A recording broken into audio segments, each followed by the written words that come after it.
UX UI 디자인, 유저 리서치를 하기 위해서 꼭 알아야 하는 것은 가설에 대한 이해인데요. 가설이라는 게 UX UI 디자인을 하는 데 있어서 어떻게 구성되어 있는지 살펴보도록 하겠습니다. UX UI 디자이너는 사용자가 겪는 문제를 해결하는 것을 직업으로 갖고 있는 사람입니다. 사용자가 겪는 문제를 해결하기 위해서는 그들이 겪는 어려움이 무엇인지 알아야 돼요. 그리고 이를 해결하기 위해서 생각해낸 솔루션이 실제로 효과가 있는지 알기 위해서 그 제품이나 서비스를 써보도록 하고 검증을 해야 됩니다. 그러기 전까지는 효과가 있는지 알 수가 없습니다. 그래서 끊임없이 가설을 세우고 이를 검증하는 과정을 거쳐야 돼요. 이런 측면에서 봤을 때 UX UI 디자이너는 끊임없이 실험을 하고 검증을 하는 과학자에 가까운 것 같습니다. 제가 이렇게 여러 번 강조하는 가설이란 게 UX UI 디자인에서 어떤 모습인지 이제 살펴보도록 할 건데요. UX UI 디자인 할 때 만드는 가설에는 세 가지 구성 요소가 있습니다. 바로 타겟 사용자 첫 번째고요. 그 다음에 그 타겟 사용자가 가지고 있는 문제점, 그리고 그 문제를 해결하기 위한 솔루션입니다. 이 세 가지는 사용자로부터 어떤 형태로든 피드백을 받기 전까지는 가설이라고 할 수 있어요. 여러분이 아무리 멋진 솔루션으로 프로토타입을 만들어도 여기서 프로젝트를 끝내면 그냥 가설을 만들기만 하고 검증을 받지 않고 끝낸 거라고 할 수 있습니다. 예시를 통해서 한번 살펴볼게요. 예를 들어서 제가 이런 아이디어가 떠올랐다고 가정을 해보겠습니다. 퇴근 후에 나는 혼자 테니스 연습을 하고 있어. 그런데 혼자 하니까 재미도 없고 실력이 올라가는데 한계가 있고 안 느는 것 같아. 그래서 나와 비슷한 고민이 있고 같은 지역에 있는 다른 사람과 같이 연습을 하고 싶은데 방법이 없을까? 이거는 제 실제 경험을 토대로 써본 거였는데요. 제가 몇 년째 테니스 실력이 초보 상태에서 제자리 걸음을 하고 있습니다. 혼자 연습을 하니까 실력이 잘 안 늘고 막상 같이 연습을 할 사람을 구하는 게 쉽지가 않더라고요. 저보다 실력이 좋은 분들과 연습을 하면은 그분들이 또 초보자하고 게임을 하는 게 조금 시시해하는 부분도 있었어요. 또 제가 직장인이니까 직장인이 아니거나 저와 시간적인 리듬이 다른 분들과는 또 시간을 맞추는 어려움이 있었습니다. 그래서 이런 어려움을 해소할 수 있는 방법이 없을까? 커뮤니티를 만들면 어떨까 하고 고민을 한 적이 있습니다. 지금 말씀드린 거는 조금 여담이었고 그러면은 이 아이디어를 가설로 바꿔서 한번 작성을 해보고 아까 말씀드린 세 가지 핵심 요소 문제, 사용자, 솔루션이 어떻게 들어가는지 한번 살펴보겠습니다. 지금 보시면은 이제 가설로서 조금 변환을 해봤는데요. 30대 직장인인 나는 테니스 연습을 누군가와 함께 하고 싶다. 연습을 함께 하기 위해 나와 비슷한 사람들과 교류할 수 있는 커뮤니티를 만들면 어떨까? 이렇게 해서 가설을 한번 적어봤는데요. 여기서 30대 직장인은 사용자라고 보시면 되고요. 누군가와 테니스 연습을 하고 싶다는 문제가 되겠습니다. 그리고 솔루션은 비슷한 사람들과 교류할 수 있는 커뮤니티, 만남의 장이라고 볼 수 있을 것 같아요. 다시 말씀드리자면 가설이 가설인 이유는 이것이 검증이 되지 않았기 때문인데요. 이 가설에 문장에 나와 있는 솔루션은 과연 성공을 보장할 수 있을까요? 이렇게 해서 커뮤니티를 만들면은 과연 제가 테니스 연습을 할 수 있는 사람을 만날 수 있을까요? 이거에 대한 정답은 알 수 없다입니다. 이 정답을 알려면 제품을 출시해서 사용자들이 실제로 쓰고 만족하는지 알아봐야 되고요. 만약에 출시를 하지 않았다면 프로토타입 시제품을 사용자에게 보여주거나 써보도록 해서 성공이나 실패 여부를 가늠할 수 있는 또는 조금이라도 그 측정을 할 수 있는 시그널을 확인을 해야 됩니다. 즉 성공 여부를 아직 알 수 없다라는 거예요. 그래서 지금 말씀드린 이 문장은 가설인 것이고 이것은 검증이 되지 않은, 그래서 검증이 필요한 가설이라고 할 수 있습니다. 제가 가설과 관련해서 드리고 싶은 팁이 하나 있는데요. 검증을 하는 방법은 정해진 게 없다라는 거예요. 가설을 검증하기 위해서 대단한 앱을 꼭 디자인하고 오랜 기간을 거쳐서 개발을 하고 출시해야만 이것을 가설을 검증할 수 있다는 건 아니에요. 실제로는 작동하지 않는 프로토타입을 가지고도 얼마든지 사용자로부터 피드백을 받고 검증해 볼 수도 있고요. 지금 이 예시 같은 경우는 커뮤니티를 만들어 보는 것의 효과를 측정하는 거잖아요. 그러니까 심지어 프로토타입이 아닐 수도 있고 페이스북 그룹이나 블로그, 카페를 운영해서 커뮤니티가 실제로 운영이 될 수 있는지를 또 검증해 보는 게, 그렇게 운영해 보는 것도 가설을 검증하는 도구가 될 수 있습니다. 꼭 솔루션이 앱을 직접 만드는 게 아닐 수도 있다는 거예요. 실제로 이런 문제를 겪고 있는 사용자들이 있는지, 해당 솔루션은 적합한지, 문제를 해결하고 있는지 검증해 볼 수 있다면 어떤 채널로든 어떤 방법으로든 검증을 해 볼 수 있다는 겁니다. 그리고 팁을 한 가지 더 드리면요, 이 가설은 계속해서 변경될 수 있다는 거예요. 검증을 해보니까 테니스를 취미로 하는 직장인에게 중요한 문제는 연습하는 상대를 찾는 게 아닐 수도 있어요. 검증을 해보니 사람을 구하는 것은 쉬운 일이었고 문제가 아니었다. 또는 30대 직장인은 이 문제를 그다지 겪지 않는 것이 확인되어서 20대 대학생으로 타겟 사용자를 변경해 볼 수도 있습니다. 그래서 다시 이것을 가설을 재설정하고 실험을 해 볼 수 있다는 거예요.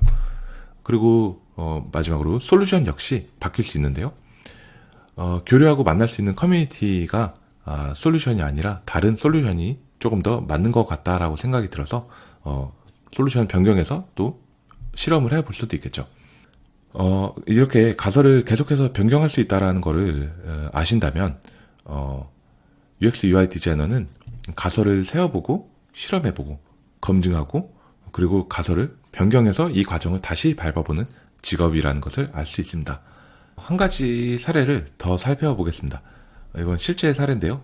숙박 공유 서비스로 유명한 에어비앤비를 예시로 들어볼게요. 에어비앤비 창업 스토리에 대해서 모르시는 분들이 있을 것 같아서 약간의 배경 설명을 해드릴게요. 에어비앤비 창업자 브라이언 체스키 그리고 조 게비아는 대학을 갓 졸업하고 샌프란시스코로 갔다고 합니다. 사회 초년생이었던 그들은 이제 월세를 낼 수 있는 여유가 없었다고 해요. 돈을 벌어야 됐고 그들은 한 가지 아이디어가 떠올랐는데, 집에 조금 남아있는 공간에 에어 매트리스를 구비해서 샌프란시스코에 여행 오는 사람들에게 개인 민박을 해보면 어떨까? 그러면 돈을 벌 수 있지 않을까? 하고 아이디어를 떠올렸다고 합니다. 그래서 최소한의 노력으로 아주 간단한 블로그 수준의 웹페이지를 오픈했고 그렇게 해서 3명의 여행자에게 연락이 와서 각각에게 80불을 받아서 돈을 벌었다고 해요.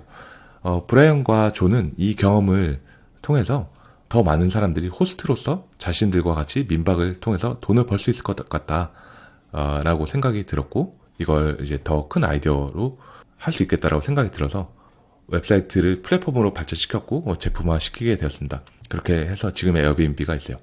참고로 에어비앤비는 이제 에어베드 앤 브렉퍼스트, 그러니까 에어 매트리스 침대와 아침 식사를 제공해 준다라는 뜻을 갖고 있다고 합니다. 저희가 이번 챕터에서는 가설에 대해서 배우고 있는데요. 가설을 설정하고 검증하는 관점에서 이 이야기를 한번 살펴볼게요. 브라이언과 조의 사례를 볼 때 가설은 이렇게 될 수 있을 것 같은데요.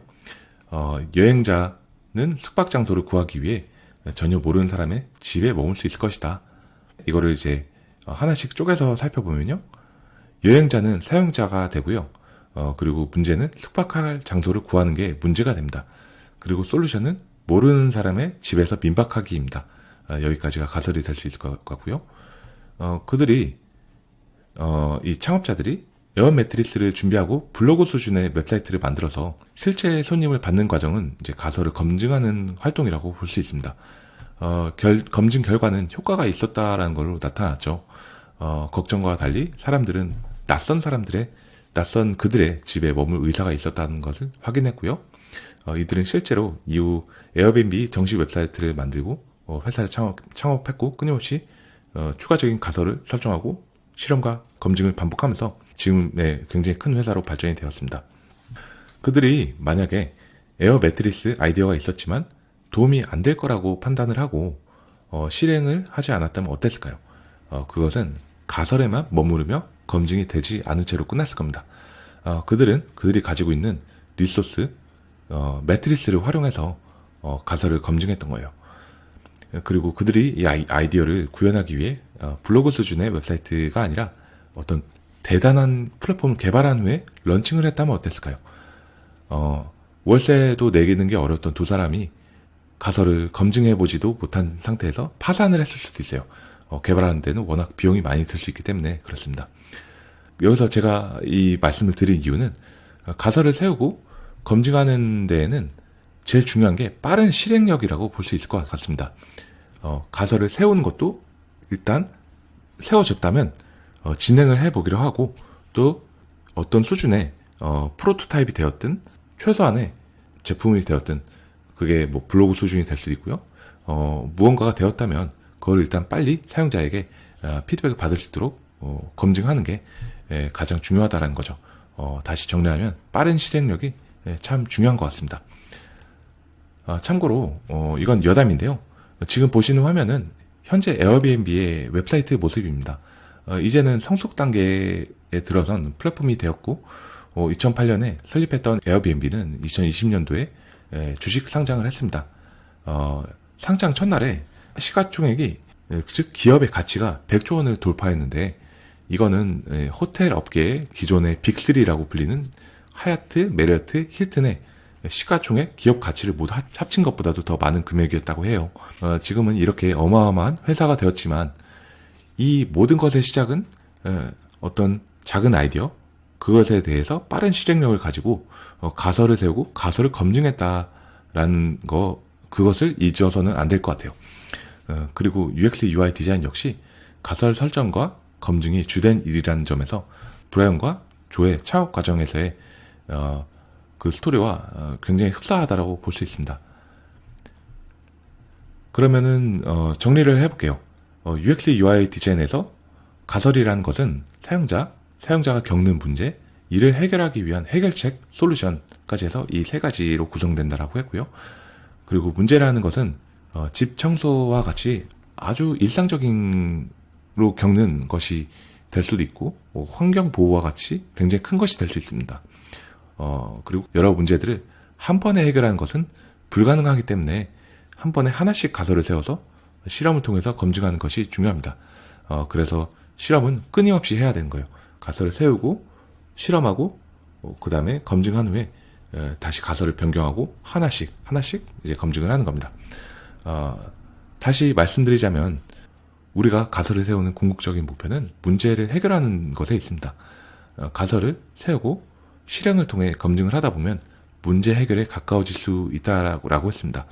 그래서 솔루션을 내보고도 실행하지 않는다면 그것은 가설에만 머문다고 했고요. 실행력이 가설 검증에 있어서 굉장히 중요한 부분이라는 것을 알 수 있습니다. 이렇게 해서 가설에 대해서는 마무리를 짓도록 하겠습니다.